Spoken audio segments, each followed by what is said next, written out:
கோயம்புத்தூரிலிருந்து பிரபு அவர்கள் தேவை செய்தி கொடுத்தார். கர்த்தருடைய பரிசுத்த நாமத்திற்கு மகிமையுண்டாவதாக.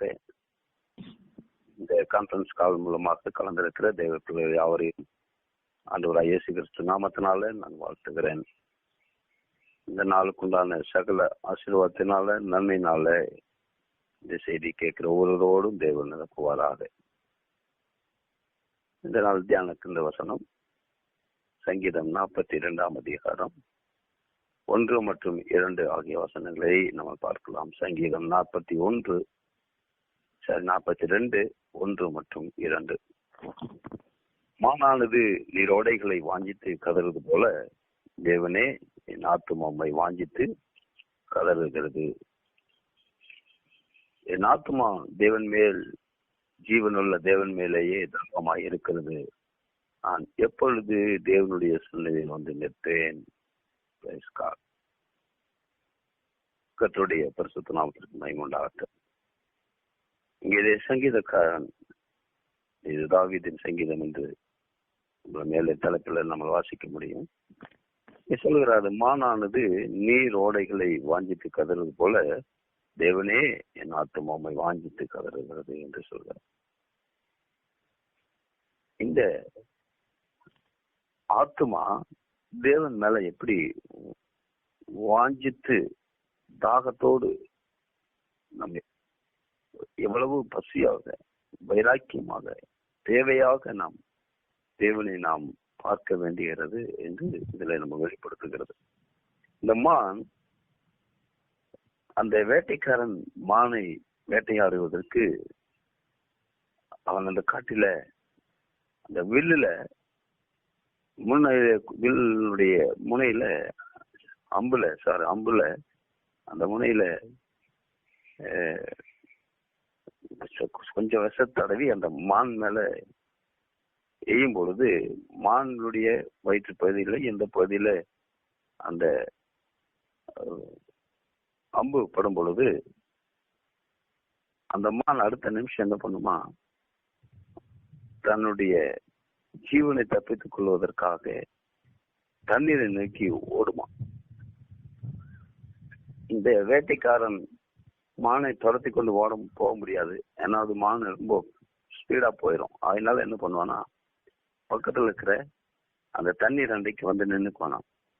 இப்போ மான் எங்க தண்ணீர் இருக்குதோ அதுக்கு ஏற்கனவே தெரியும். அதனால அந்த தண்ணீரை நோக்கி கதறி ஓடி வருமா, தன் ஜீவனை தப்பித்துக் கொள்வதற்காக.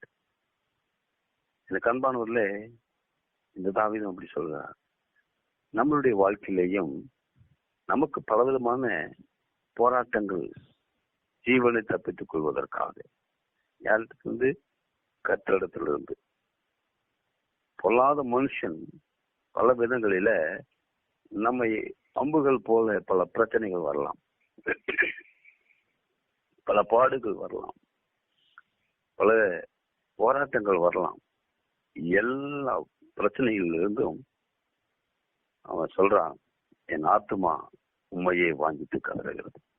இந்த காலவேளையில நீங்களும் நானும் என்ன போராட்டங்கள் வந்தாலும், வேதனைகள் இருந்தாலும், துன்பங்கள் இருந்தாலும், கஷ்டங்கள் இருந்தாலும், கண்ணீர்கள் இருந்தாலும், அது நோயில பிரச்சனைகளா இருந்தாலும், எப்படிப்பட்டதான நம்முடைய பிரச்சனையா இருந்தாலும், நம்முடைய ஆத்மா தேவன் மேலேயே தாகமா இருக்கிறது என்று சொல்கிறார்.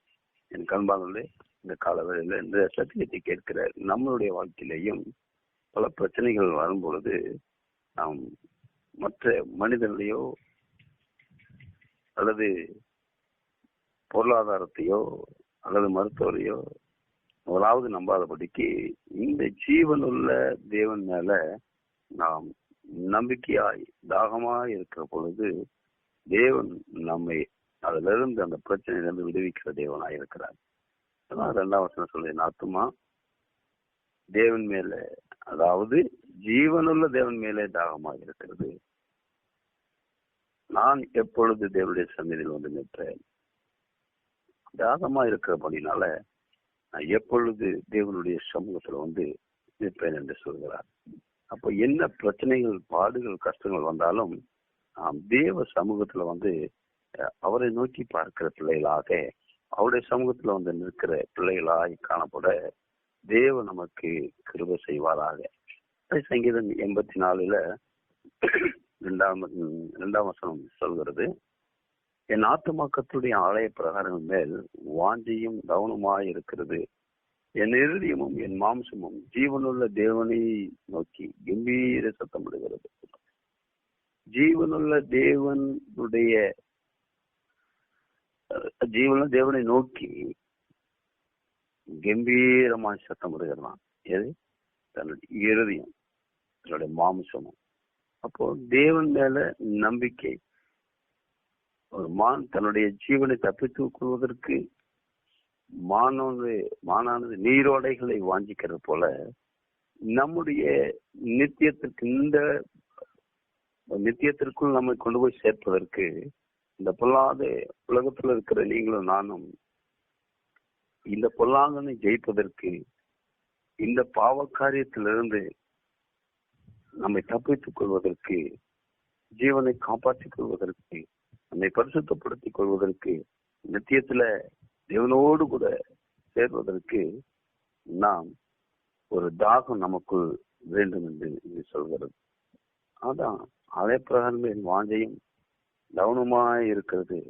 அப்ப கர்த்தருடைய ஆலயத்தினால நாம் நம்முடைய வாஞ்சை தாகம் காணப்பட வேண்டும் என்று இங்கே வேதம் நமக்கு வெளிப்படுத்துகிறது.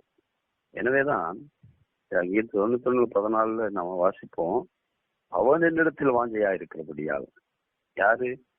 யாரும் தெரியாது, எவனும் அவன் என்னிடத்தில் வாஞ்சையா இருக்கிறபடியால் அவனை விடுவிப்பேன். யார் வேணாலும் இருக்கலாம். ஒன்னே தேவனிடத்துல வாஞ்சை மாத்திரம், அவரிடத்துல தாகம். நம்ம எப்படிப்பட்டதான தாகத்தோடு கூட வருகிறோம், வாஞ்சையோடு கூட வருகிறோம். தேவ சுமத்துல முதலாவது மனுஷனிடத்துல ஓடுறோமா அல்லது தேவனிடத்துல வந்து நிற்கிறோமா என்கிறதான ஒரு காரியத்தை பார்க்கிறோம்.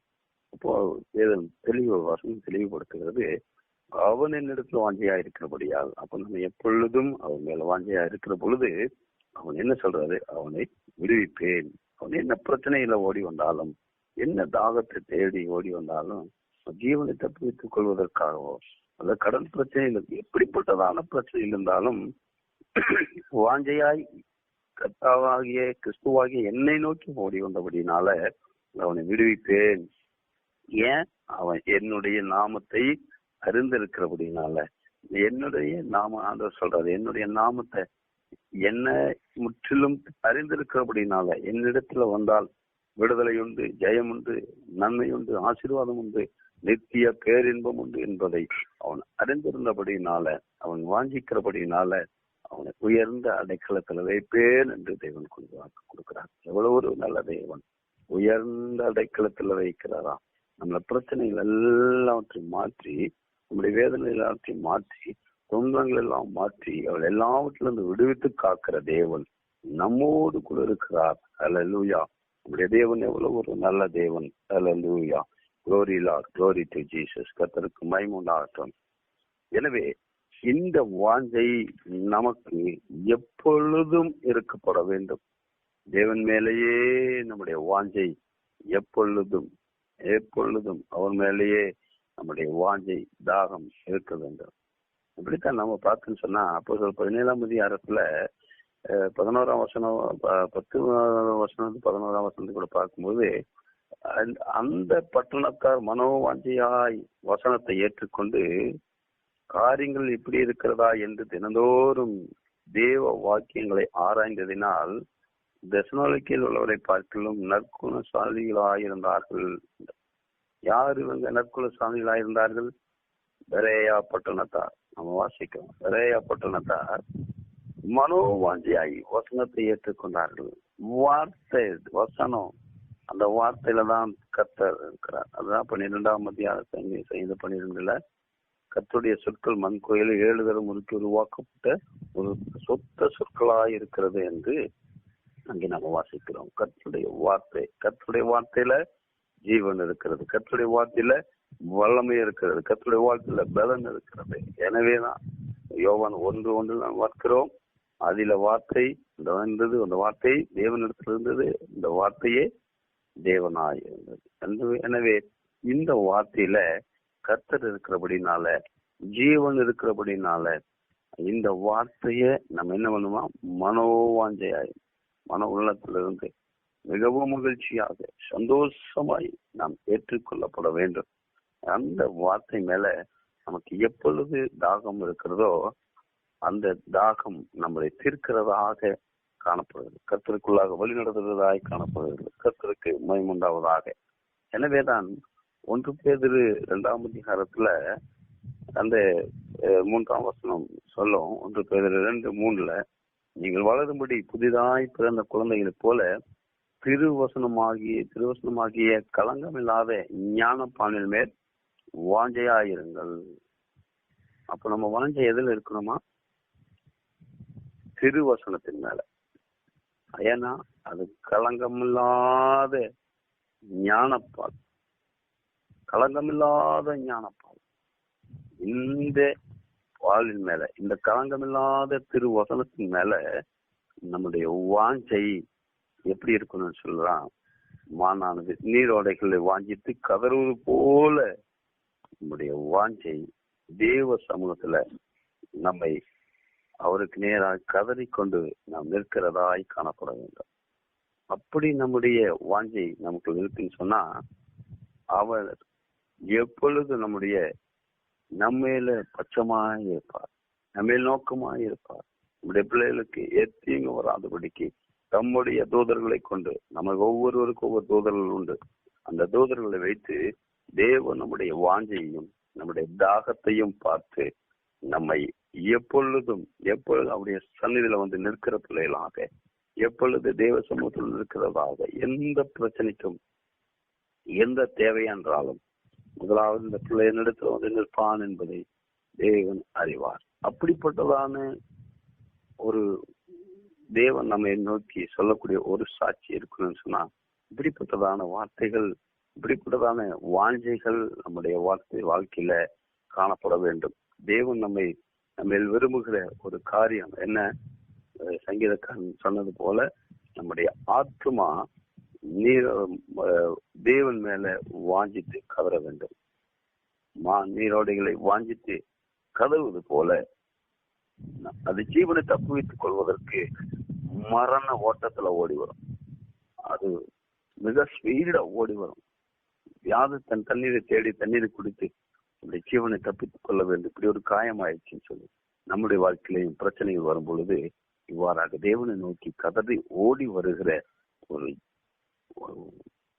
சூழ்நிலைகளை நாம் எப்பொழுது தேவனுக்கு நேராக வைத்திருக்க வேண்டும். எந்த பிரச்சனை வந்தாலும், கடுகளவு பிரச்சனை வந்தாலும் முதலாவது தேவனை நோக்கி பார்க்கிறவர்களாக, எந்த மிகப்பெரிய பிரச்சனை வந்தாலும் மனிதனிடத்துல ஓடி இவரிடத்துல போனா சால்வ் பண்ணிடுவாரு, இவரிடத்துல போனா அந்த ஜெயம் கிடைக்கும், இவரிடத்துல போனா நன்மை கிடைக்கும், மனிதர்களை நோக்கி ஓடாதபடிக்கு தேவன் மேல ஆத்மா, தேவன் மேல, அதாவது ஜீவனுள்ள தேவன் மேலேயே தாகம். இந்த தாகம் அந்த ஜீவ கண்மலையாகிய கிறிஸ்து மேல நம்முடைய தாகம் இருக்கணும். அவரு தாகம் இருந்துன்னு சொன்னா அந்த கண்மலையிலிருந்து அந்த தாகத்தை தீர்க்கிற நம்முடைய கர்த்தராகிய கிறிஸ்து நமக்கு இருக்கிறார். இதுதான் நம்முடைய பலன். அல்லேலூயா. இந்த நாளில இந்த பலனை கொண்டு நாம் தேவனுக்குள்ளாக முன்னடப்போம். எந்த பிரச்சனைகள், எந்த பாடுகள், எந்த தேவைகள் வந்தாலும் இந்த ஜீவனுள்ள தேவன் மேல நாம் வாஞ்சித்து கதறுவோம், அவரிடத்துல ஓடி வருவோம், அவரையே முழுவதுமாக நம்பி அவரிடத்துல நம்ம டோட்டலா சரண்டர் ஆகும். நீங்கள் இல்லைன்னு சொன்ன எங்களுக்கு விடுதலை இல்லை என்றவரே, நீங்கள் இல்லைன்னு சொன்னா இதுல இருந்து எங்களை யாரும் காப்பாற்ற முடியாது, உண்மை நம்பி இருக்கிறேன் என்று தாவீதுக்காரர் உண்மை நம்பி இருக்கிறேன் என்று சொன்னார்.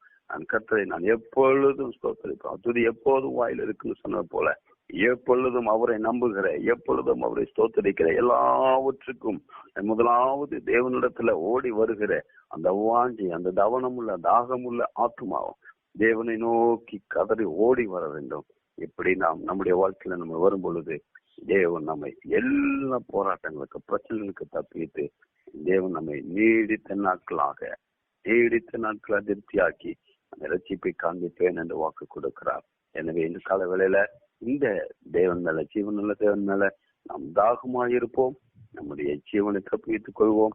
இங்க இந்த பூமியில் இருக்கிற பிரச்சனைக்கு மாத்திரம் நித்தியத்திற்கு கொண்டு போய் சேர்ப்பதற்கு அது நமக்கு போதுமானவருடையாய் காணப்படும். எனவே தேவன் மேல தாகமாய் இருந்து அந்த நித்தியத்தை நாம் பெற்றுக்கொள்ள தேவன் நமக்கு கிருபை செய்வாராக. ஆமென். ஆமென்.